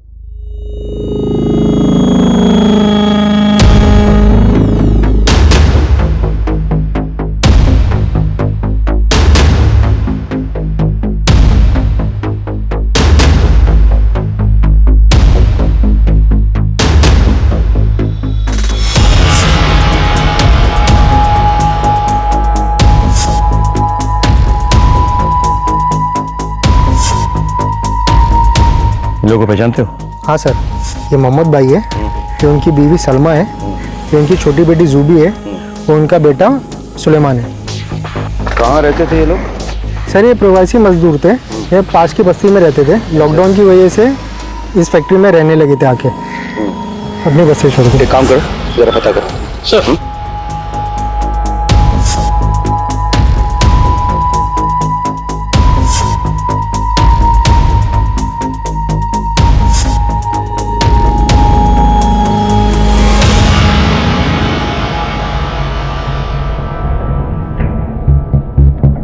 मारपीट की कोई निशानी नहीं है। सर गार्ड ने बताया कि ये प्रवासी मजदूर की फैमिली है, तो ऐसा भी तो हो सकता है कि लॉकडाउन की वजह से सब डिप्रेशन में आ गए होंगे, पूरी की पूरी फैमिली सुसाइड कर ली। पूरा घर अच्छे से चेक किया सर, लेकिन घर में कोई नहीं मिला। वॉचमैन, तुम तो कह रहे थे कि मोहम्मद की एक और बेटी है सईदा, और उसका कोई बच्चा भी है। बिल्कुल है सर। तो कहाँ है वो? तो पता नहीं सर। एक बात और सर, पूरे घर में खाना बिखरा पड़ा है। ऐसा देख करके लग रहा है कि कल रात कोई दावत हुई थी। एक काम करो, फूड सैंपल्स फॉरेंसिक लैब भेजो और बॉडीज का पंचनामा करा के उसे पोस्टमार्टम के लिए भेजो सर। और उस फैक्ट्री मालिक से कांटेक्ट किया? हाँ सर, कांटेक्ट हो गया, वो आ रहा है। ये आपकी फैक्ट्री है? जी, वरदान गोनियों का काम है मेरा। मोहम्मद और उसके परिवार को कैसे जानते हैं? सर बहुत अच्छे लोग थे। मोहम्मद तो पिछले 20 सालों से मेरे पास काम कर रहा था, मेरे पिताजी के ज़माने से। ये बेचारे तो प्रवासी मजदूर थे, वहाँ बस्ती में मकान मालिक किराया माफ़ नहीं कर रहा था, ऊपर से फैक्ट्री भी बंद पड़ गया। बहुत तकलीफ में थे बेचारे। मैं भी कितना करता, मेरा भी धंधा ठप पड़ गया था, इसीलिए मैंने इनके परिवार को यहाँ फैक्ट्री में रहने के लिए बुला लिया। सोचा जब सब कुछ ठीक हो जाएगा तब देखा जाएगा। इनकी हालत इतनी ख़राब हो गई थी कि ये आत्महत्या करने पर मजबूर हो गए थे। आपने इनकी मदद नहीं की? सर मैंने बहुत किया, जितना कर सकता था मैंने किया, लेकिन ये लोग आत्महत्या करने पे मजबूर हो जाएंगे ये कभी नहीं सोचा। इधर और कौन कौन रहता था? अभी फिलहाल चंदू और सुरेश ही रहता है। सुना है वो भी गाँव जाने वाला है। और हाँ, मेरा इलेक्ट्रिशियन शकील भी यहीं रहता है। चंदू, सुरेश और शकील। एक तरफ कुएं में पाई गई प्रवासी मजदूरों की लाशों की इंदौर पुलिस तहकीकात कर रही थी और दूसरी तरफ भोपाल पुलिस एक शूटआउट में मारे गए चिंतन के बारे में जानकारी इकट्ठा कर रही थी। और तभी उनके हाथ एक बड़ा सुराग लगा। साइबर सेल ने चिंतन के मोबाइल और उसके लैपटॉप का सारा डिलीटेड डेटा रिट्रीव कर लिया सर। साइबर सेल के अनुसार चिंतन किसी संजीव नाम के आदमी से बातें करता था सर, और वो भी रेगुलर बेसिस पे। लेकिन सर उनके बीच में सिर्फ बातें ही नहीं बल्कि रोमांटिक बातें होती थी सर। इंटरेस्टिंग। पता करो संजीव कौन और क्या करता है। Okay sir.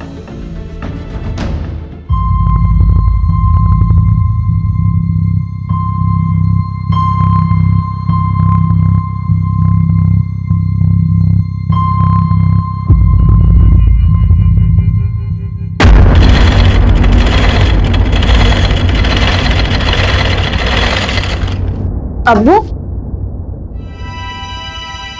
अब्बू आप ठीक तो है ना? लगता है आपका बीपी बढ़ गया। नहीं बेटा, हम ठीक है, हमें कुछ नहीं हुआ। मुझे पता है अब्बू, आप हम सभी को लेकर फिक्रमंद रहते हैं और फिर आपकी तबीयत बिगड़ जाती है। देखो बढ़ गया ना बीपी, मैं अभी दवाई देती हूँ। हे बेटा, तू देखना, हम 20 सालों से यहाँ पर रहकर मेहनत मजदूरी कर रहे हैं। अब ये लॉकडाउन लग गया तो सारे प्रवासी मजदूर अपने वतन लौट रहे हैं। हम तो अपने गांव जा भी नहीं सकते, वहां जाकर करेंगे भी क्या बेटा? अब्बू आप फिक्र नहीं करो, मैं हूं ना, मैं और ज्यादा मेहनत करूंगी, सिलाई और कढ़ाई के और ज्यादा काम लूंगी। हमने इतने बुरे बुरे दिन साथ देखे अब्बू, तो ये लॉकडाउन हमारा क्या बिगाड़ेगा? देखना हम इसे भी पार कर जाएंगे। लोग कहते हैं कि तलाकशुदा बेटी माँ बाप पर बोझ होती है, लानत है उन पर। बेटा तू तो मेरा सहारा है भाई। सर मोहम्मद और उसकी फैमिली की पोस्टमार्टम रिपोर्ट और घर पे पाए हुए खाने की फॉरेंसिक रिपोर्ट आ गई है। सर खाने में बहुत ज्यादा मात्रा में नीम की गोलियां मिलाई गई और मोहम्मद का गला भी घोटा गया और सलमा को किसी चीज से दम घोट के मारा गया है। मतलब ये सामूहिक आत्महत्या के बदले सामूहिक हत्या का केस बनता जा रहा है। सर पोस्टमार्टम रिपोर्ट के मुताबिक इनकी बॉडी पे खरोंच है। इसका मतलब यह है कि उन्हें बेहोश करने के लिए पहले नीम की गोलियां खिलाई गई, फिर उन्हें कुएं तक खींच के लेके आया गया और फिर कुएं में धक्के देके गिराया गया। और सर चारों के बॉडी में बहुत ज्यादा मात्रा में नीम की गोलियां पाई गई। एक फैमिली से 4 बॉडी बरामद होती है। उस फैमिली की बड़ी बेटी अपने बच्चे के साथ गायब है। ये सब तुम्हें डाउटफुल नहीं लगता? सर ऐसा भी तो हो सकता है कि उसकी जान को खतरा हो। सर ये भी तो हो सकता है घर की बड़ी बेटी ने इन चारों की हत्या की हो, फिर अपने बच्चे के साथ भाग गई हो।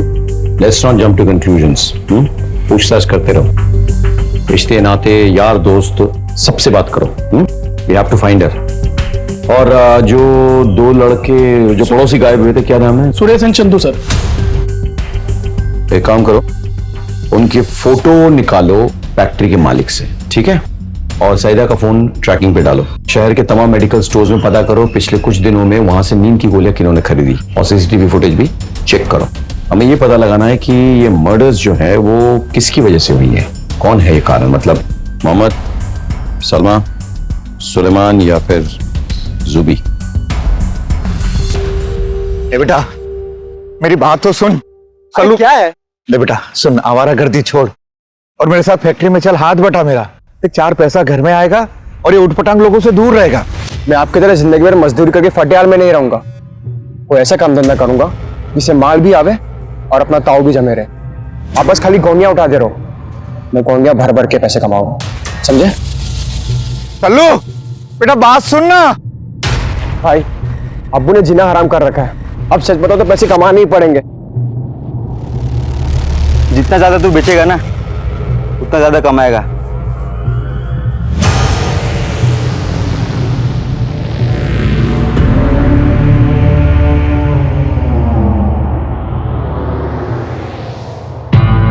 सर क्राइम सीन के पास हमें ये मोबाइल मिला था, इसे साइबर सेल से अनलॉक करवाया तो इसमें ये वीडियो मिला सर।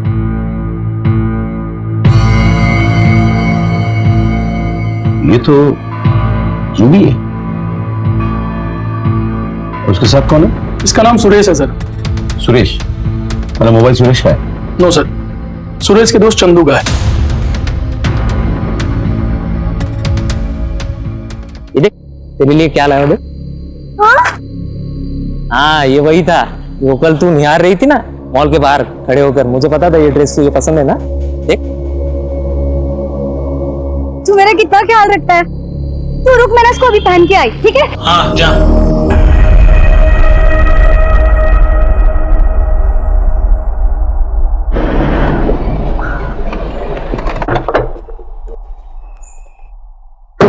सर, जुबी के मोहल्ले में जाके पूछताछ की।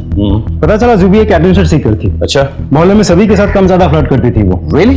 ये सर, जब कोई उसके साथ फ्लर्ट करता था, उसे छेड़ता था, उसके साथ बातचीत करता था, ये सब वो बहुत एंजॉय करती थी, उसको अच्छा लगता था सर। यहाँ तक कि आसपास के जवान लड़के भी सिर्फ रूबी के लिए उसके गली के चक्कर लगाया करते थे। पूछताछ करो, पता करो कि जुबी आखिरी बार किसके साथ थी, और ये भी पता करो कि मोहम्मद का कोई अपना कोई रिश्तेदार इस शहर में है या नहीं।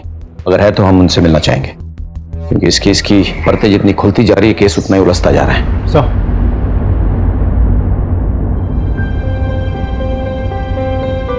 हमारे हाथों में जायका कमाल का है।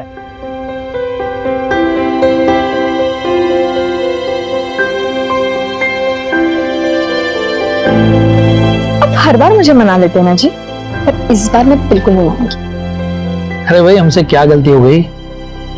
शादी, आपने मुझे कहा था कि आप मुझसे शादी करोगे। तो मैंने मना कब किया?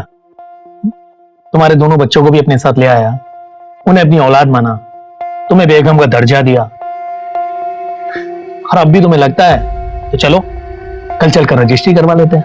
नहीं, मुझे निकाह करना है सहरा बांध के, काजी के सामने, पूरी बिरादरी के सामने, और वो भी अपने गांव में।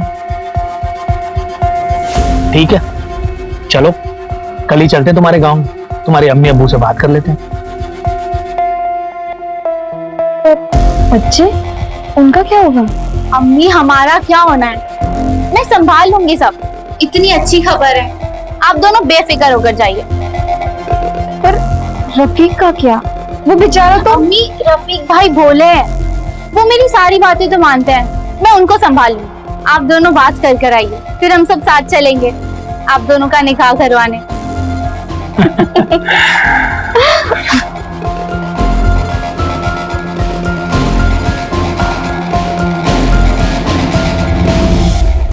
हमने तुम्हारे चिंतन के बीच में हो रही इंटरनेट में पूरी चैट हिस्ट्री रिट्रीव कर ली है। बहुत प्यार मोहब्बत वाली बातें हुआ करती थी तुम दोनों के बीच में। Hey my love, I miss you, same here. तो बहुत पुरानी बात है, अब हम दोनों के बीच में ऐसा कोई रिश्ता नहीं। वो लड़की, मेरा मतलब है वो लड़के ने मुझे बहुत पप्पू बनाया सर।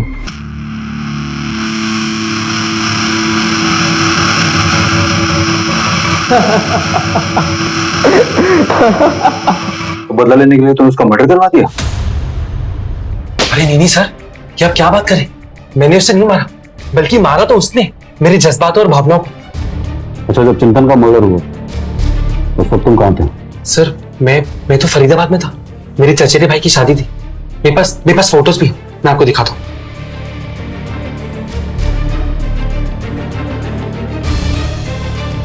ठीक है, फिलहाल अभी तुम जा सकते हो, लेकिन हमसे बिना परमिशन लिए शहर से बाहर मत जाना। जी सर, थैंक यू। इस पर नजर रखो। हाँ सर, मैं और मोहम्मद साडू भाई मतलब थे, मेरी बीवी रूबिया, मोहम्मद भाईजान की बेगम सलमा आपा की चचेरी बहन। और सर, लॉकडाउन के चलते हम उनकी मिट्टी में भी नहीं जा पाए। रूबिया कहाँ है? सर, वो अपने अम्मी अबू से मिलने गांव गई थी, और लॉकडाउन के चक्कर में वहीं फंस गई। मोहम्मद के परिवार के 4 सदस्यों की हत्या हो गई, और उधर सईदा अपने बच्चे के साथ गायब है। कुछ पता है सईदा कहाँ है? पता नहीं सर। मोहम्मद के परिवार का किसी के साथ कोई दुश्मनी, कोई लड़ाई झगड़ा? हाँ सर, खुर्शीद, सैयदा का शौहर, उसने सबकी नाक में दम कर रखा है। आए दिन उसके उनके साथ झगड़े होते रहते हैं। खुर्शीद का पता है?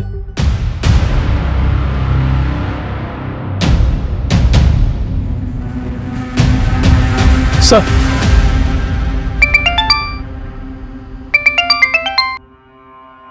हेलो, क्या?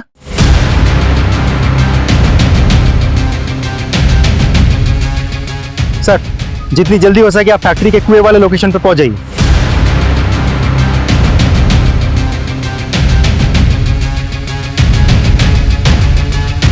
सर, 2 और लाशें मिली है, आइए।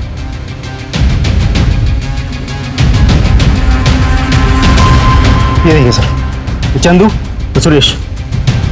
इसी कुएं से मोहम्मद और उसके पूरे परिवार की लाशें मिली थी। उनका बेरहमी से कत्ल किया गया था और आज ये 2 लाशें। ये कोई कोइंसिडेंस नहीं है, हो ना हो इनका भी मर्डर हुआ है। लेकिन इतने सारे लोगों को कौन और क्यों मार रहा है? एक काम करो, बॉडीज का पंचनामा करके पोस्टमार्टम के लिए भेजो और आसपास पता करो। सर, यहाँ पर जो हादसे हो रहे हैं उसके बारे में कुछ जानते हो? नहीं सर, मुझे तो कुछ नहीं पता। मोहम्मद के परिवार के बारे में कुछ और जानते हो? सर, मोहम्मद की बेटी सईदा और शकील में कोई चक्कर है सर, कहीं ऐसा तो नहीं कि मोहम्मद को अपनी तलाकशुदा बेटी और शकील के रिश्ते पे एतराज हो और इसीलिए शकील ने सईदा के साथ मिलकर पूरे परिवार को खत्म कर दिया हो और सईदा को लेकर भाग गया हो? जूबी और सुरेश का अफेयर चल रहा था। पहले जूबी का मर्डर होता फिर सुरेश का। सईदा जो है जूबी की बड़ी बहन थी। कहीं ना कहीं इस वारदात का सईदा के वारदात से आपसी संबंध तो है। इन मसलों का तार जो है ना वो कहीं सईदा और शकील से जाके जोड़ रहे हैं। सईदा के फोन को ट्रैकिंग पे डाला था। क्या रिपोर्ट है? सर, उसने अभी तक अपना फोन ऑन ही नहीं किया। तो शकील का फोन ट्रैक करो, हो सकता है दोनों एक साथ छुपे हुए। हाँ, और साथ ही साथ मुझे मोहम्मद, सलमा, सुलेमान और जूबी के कॉल रिकॉर्ड्स भी चाहिए। हाँ, इनका डेटा मिलना बहुत जरूरी है। फॉलो सर, संजीव का बैंक अकाउंट और उसकी कॉल डिटेल चेक कर ली गई है सर। सब क्लियर है सर। मतलब हमारे पास कोई डिटेल नहीं? No sir. ठीक है, तो एक काम करते हैं, इन देसी कट्टों के जरिए कातिलों तक पहुंचने की कोशिश करते हैं। पता करो पिछले दिनों 1 2 नहीं बल्कि 3 कट्टे किसने और कहां से खरीदे। अपने खबरियों को काम पे लगा दो। मुझे नहीं लगता हमारे भोपाल में कट्टे बेचने वाले ज्यादा हैं। एक तरफ इंदौर पुलिस सईदा और शकील का अभी कुछ पता नहीं लगा पाई थी, दूसरी तरफ भोपाल पुलिस को भी संजीव के बैंक अकाउंट डिटेल्स और कॉल रिकॉर्ड से कुछ हासिल नहीं हुआ था। वैसे तो ये दोनों केसेस अलग नजर आ रहे थे, लेकिन पुलिस के हाथ कुछ ऐसी हैरतअंगेज बातें आने वाली थी जिससे इस केस की इन्वेस्टिगेशन की पूरी दिशा ही बदल जाने वाली थी। अगर सईदा और शकील को भागना होता तो क्या घर के जरूरी सामान छोड़ के जाते वो लोग? ये देखो, बच्चों के कपड़े, दूध का डिब्बा, दूध का बोतल, कुछ भी तो लेके नहीं गए। लॉकडाउन चरम सीमा पर थी, ऐसे में ये जरूरी सामान कोई छोड़ के नहीं जाता है। सर, कहीं ऐसा तो नहीं कि कोई पूरे परिवार को मार के उन्हें उठा ले गया हो? सईदा का पति, ऐसा मुमकिन है। वो सईदा को वापस चाहता था और शकील से बदला लेना चाहता था, तो हो सकता है कि कहीं बंद करके उसे टॉर्चर कर रहा।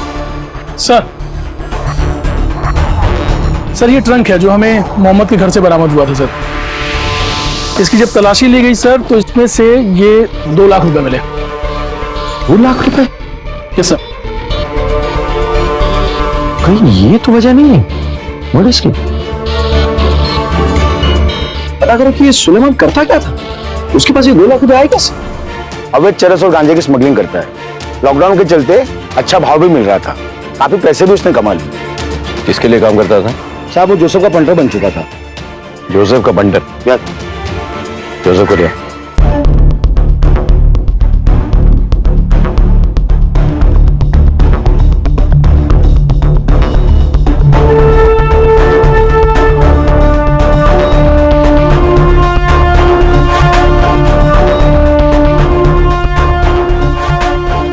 सर, जोसेफ तो भाग गया।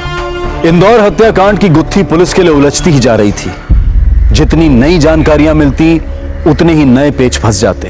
हर तरफ संदिग्ध गुनहगार नजर आ रहे थे, लेकिन कोई भी पुख्ता सबूत हाथ नहीं लग रहा था। सुलेमान जिस जोसेफ के लिए अवैध धंधा करता था वो भी फरार था।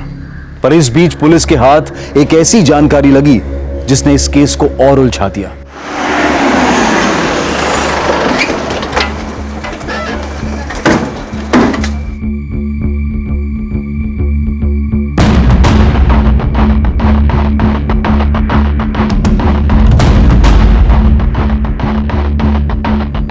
ये तो सईदा, उसका बच्चा और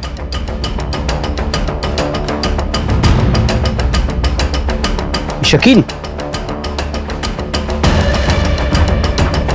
सर इन सबको मिला के मरने वालों की संख्या 2-3 नहीं, पूरे के पूरे 9 हो गए।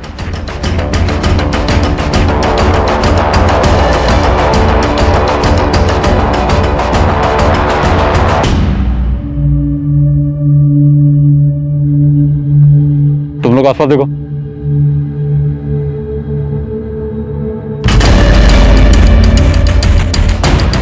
तेरे लाश तो बहुत सड़ चुकी है। काफी पुरानी लाश है। चेहरे को जानबूझकर कुचल दिया गया ताकि इसकी शिनाख्त ना हो सके। बॉडी का पंचनामा करके पोस्टमार्टम के लिए भिजवा दो। Okay sir.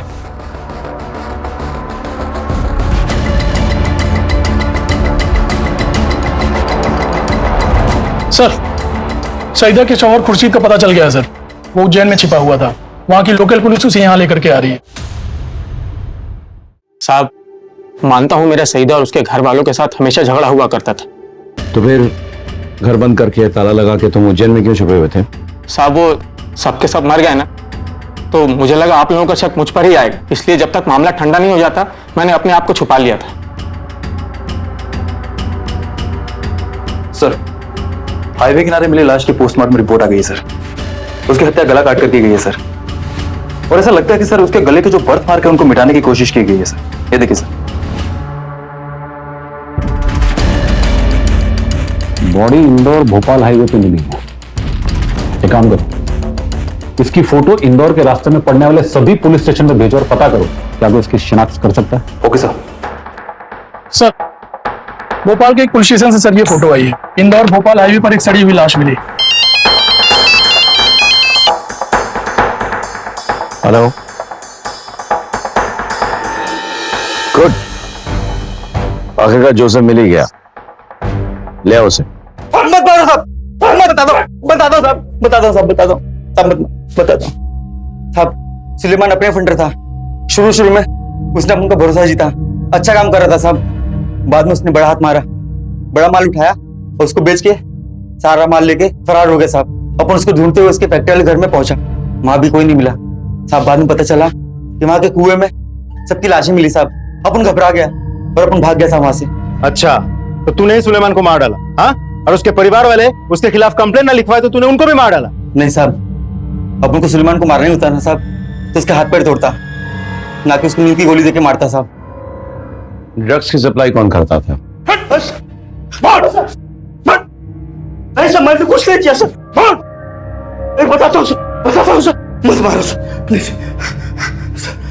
सर, बताता हूँ सर।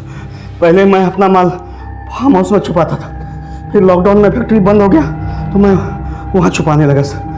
मोहम्मद और उसका परिवार जब तेरे फैक्ट्री के कंपाउंड में रहने आया तो उन्हें तेरे धंधे के बारे में पता चल गया, इसलिए तूने उनको मार डाला? नहीं सर, सच बोल।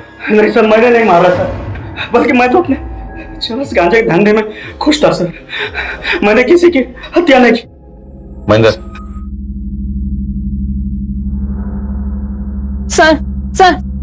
सर मैं अजय सिंगर की वाइफ हूँ। आपने उन्हें क्यों अरेस्ट किया है सर? इनकी इन्वेस्टिगेशन चल रही है। सर, आप शरीफ लोगों को परेशान कर रहे हैं। मैडम, लगता है आप अपने हस्बैंड को जानती ही नहीं। ड्रग्स का धंधा करता है आपका हस्बैंड, खुद अपने मुंह से कबूला है। नहीं सर, आपको गलत फहमी हुई होगी। वो ऐसा नहीं कर सकते सर, प्लीज उन्हें छोड़ दीजिए सर, प्लीज।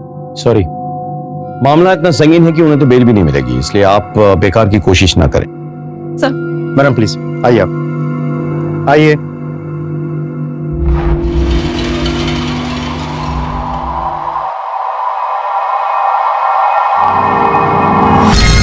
ये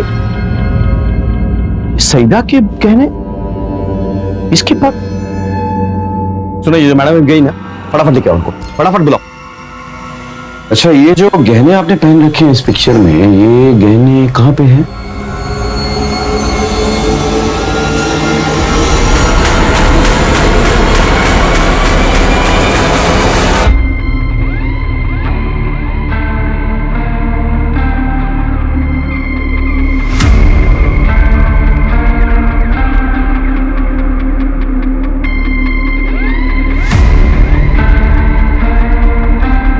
ये क्या कर रहे हो?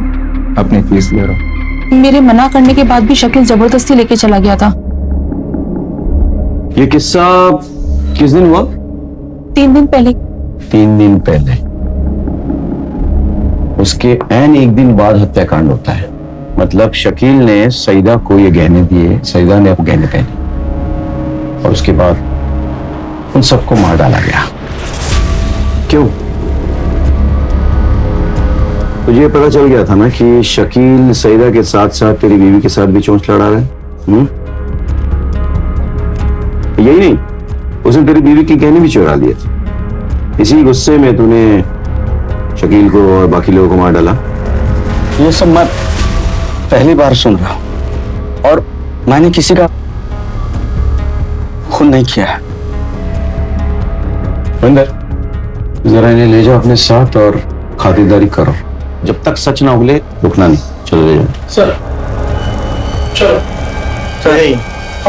सर आप भी चलिए। सर मेरी बात तो प्लीज मैडम चलिए।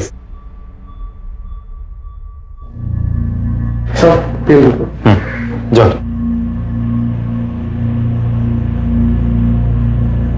सर सईदा, शकील और उसके बच्चे का भी पोस्टमार्टम रिपोर्ट आ गई है। सईदा और शकील दोनों को बहुत ज्यादा मात्रा में नींद की गोलियां दी गई थी। देखो सईदा और शकील की बॉडी जहां मिली है वो फैक्ट्री से ज्यादा दूर नहीं थी। जी सर। और सिर्फ बच्चे की बॉडी में नींद की गोली का कोई ट्रेस नहीं मिला। बच्चे को गला घोट के मारा गया। बच्चा नींद में नहीं था। गला दबाते वक्त बच्चे ने अपने हाथ में जो भी आया उसे पकड़ लिया। उसके हाथ में एक बटन आ गया। अब हमें पता यह लगाना है कि यह बटन किस शर्ट का है। समझ रहे हो? पिछले 6 महीने में इस तरह का शर्ट किसने खरीदा है? हो सकता है सस्पेक्ट ने यह शर्ट फेंक दिया। हमें छानबीन करनी होगी, पूछना होगा बार बार ऑफिस आस पड़ोस कि किसने इस तरह के बटन पहने शर्ट में सस्पेक्ट को देखा है। सब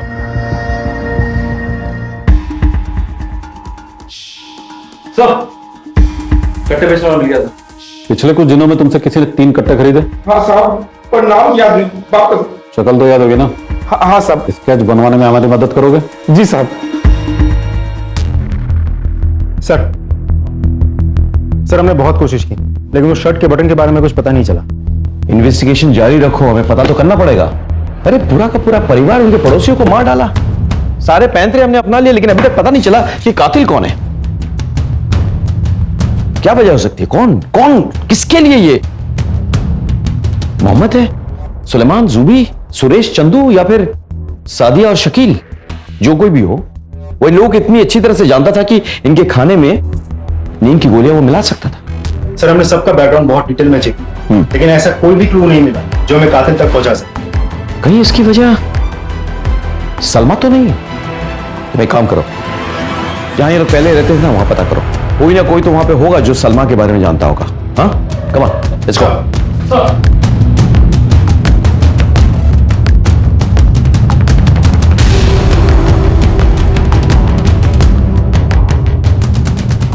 सर सलमा भाभी बहुत नेक औरत थी और सबकी मदद भी करती थी। और हाँ सर, सलमा पिछले 1 महीने से बार बार अपने मायके फोन किया करती थी और घंटों बातें किया करती थी। सर वैसे तो सब ठीक था पर उनके व्यवहार में काफी बदलाव आ गया था। ठीक है, थैंक यू सो मच। अब आप जा सकते हैं। कुलदीप, सलमा अपने माइक के बार बार फोन कर रही थी और चिड़चिड़ी भी हो गई थी। कुछ नॉर्मल नहीं लग रहा है मुझे। चलो अर्शद और गजल से जाके बात करते हैं। सर शायद उन्हें कुछ पता हो। नहीं सर, हमें इस बारे में कुछ नहीं पता। शायद रूबिया को पता हो। क्या मैं रूबिया से बात कर सकता? जी सर। अरे गजल। हाँ अबू। जरा मेरा फोन लाना तो, तुम्हारी मम्मी से बात करनी। हेलो, हाँ रूबिया।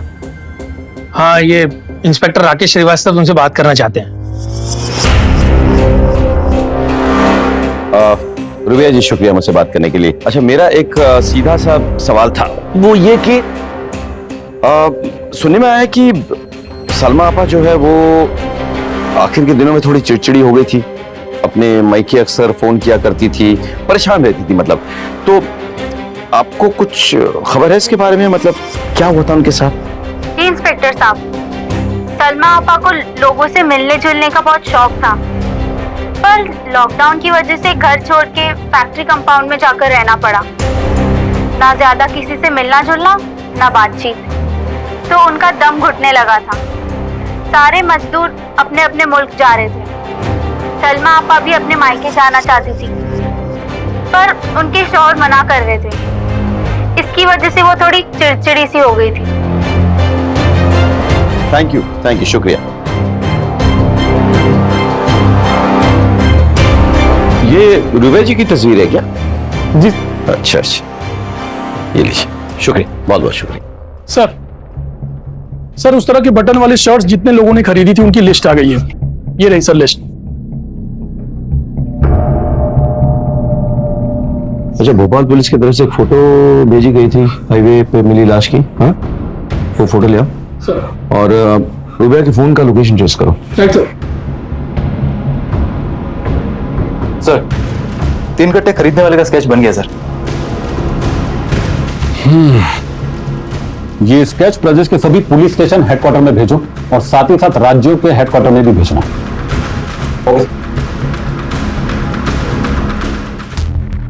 सर रुबिया की फोन की लोकेशन आ गई। फिलहाल वो घर पे ही है। अच्छा, लेकिन 23 तारीख को उसका फोन इंदौर से भोपाल की तरफ गया, फिर घर वापस आ गया।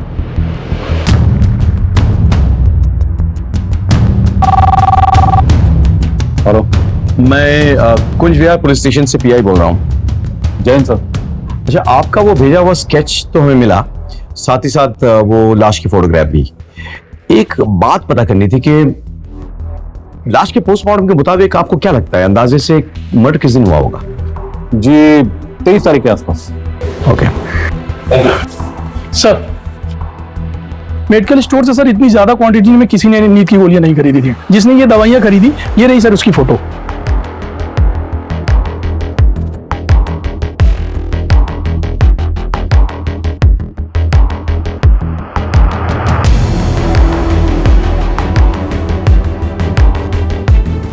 बिना टाइम वेस्ट किए, बिना मार खाए सच बता दे, रुबिया को कैसे और क्यों मारा? रूबिया और मैं निकाह करने ही वाले थे और हम सब साथ रहने लगे, उसके दोनों बच्चों के साथ। लेकिन जब भी मैं रूबिया को प्यार करने लगता, गजल चुपके से देखा करती थी। पहले तो मैं बहुत हैरान था, गुस्सा भी आया, लेकिन फिर मैं समझ गया। रूबिया को मैंने इस बारे में कुछ नहीं बताया और फिर मैंने गजल को उकसाना शुरू किया और वो मेरी तरफ खिंची चली आई। रूबिया वैसे भी बुढ़ाने लगी थी और गजल जवान है। फिर हमने सोचा कि अगर हमें एक दूसरे के साथ जिंदगी भर खुश रहना है तो रूबिया का कांटा जिंदगी से निकालना पड़ेगा।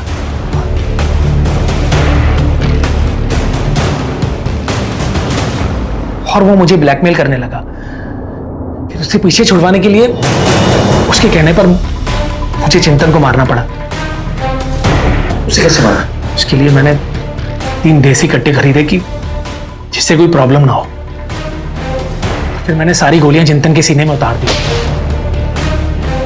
और बाकियों को कैसे मारा? सर उन सबको मैंने नहीं मारा सर। बताओ कैसे मारा? सर सच बोल रहा हूँ। सर सच बोल रहा हूँ। सर गजल मैडम, आप बताने का कष्ट करेंगी कि आपने 4-5 मेडिकल स्टोर से भाई का प्रिस्क्रिप्शन दिखाकर नींद की गोलियां क्यों ली? वो सलमा खाला और मोहम्मद खालू बार बार अम्मी के बारे में पूछ रहे थे। वो लोग पीछे ही पड़ गए। रूबिया कहाँ है, रूबिया कहाँ है? नहीं तो हम पुलिस के पास चले जाएंगे। उनसे पीछा छुड़ाने के लिए उन दोनों को मारना पड़ा। और फिर सईदा के बच्चे के बर्थडे के बहाने मैं उसके घर गया। मारना तो मैं मोहम्मद और सलमा को चाहता था, लेकिन सब लोग वहीं पे थे तो उनको पता चल ही जाता, इसलिए मुझे सबको मारना पड़ा। मैं पूरी कोशिश करूंगा तुम दोनों को सख्त से सख्त सजा मिले। कामा तुराणम न भयम न लज्जा। अरशद और गजल ने अपने शारीरिक आकर्षण को प्रेम समझा और उसकी खातिर गजल की मां और अरशद की होने वाली बीवी रबिया की हत्या कर दी। इस एक हत्या के बाद अरशद और गजल अपराधों की फेर में पड़ गए और फिर उन्होंने 11 हत्याओं को अंजाम दिया। पर वो कहते हैं ना कि अपराधों की लिस्ट चाहे कभी कभी थोड़ी लंबी हो जाए, लेकिन उसका अंत जेल की काल कोठरी में ही होता है। और अरशद और गजल के साथ भी यही हुआ। हाँ, अगर वो अपना पहला अपराध करने से पहले अपने आप पर काबू पा लेते तो शायद आज चैन की जिंदगी जी रहे होते। और अगर सईदा का परिवार भी थोड़ा सतर्क रहता तो उन सबको भी जान से हाथ नहीं धोना पड़ता। आप सबको सोनी टीवी और क्राइम पेट्रोल की पूरी टीम की तरफ से दीपावली की ढेर सारी शुभकामनाएं। अब मैं अनूप सोनी आपसे विदा लेता हूं, फिर मुलाकात होगी क्राइम पेट्रोल सतर्क में एक और नए केस के साथ।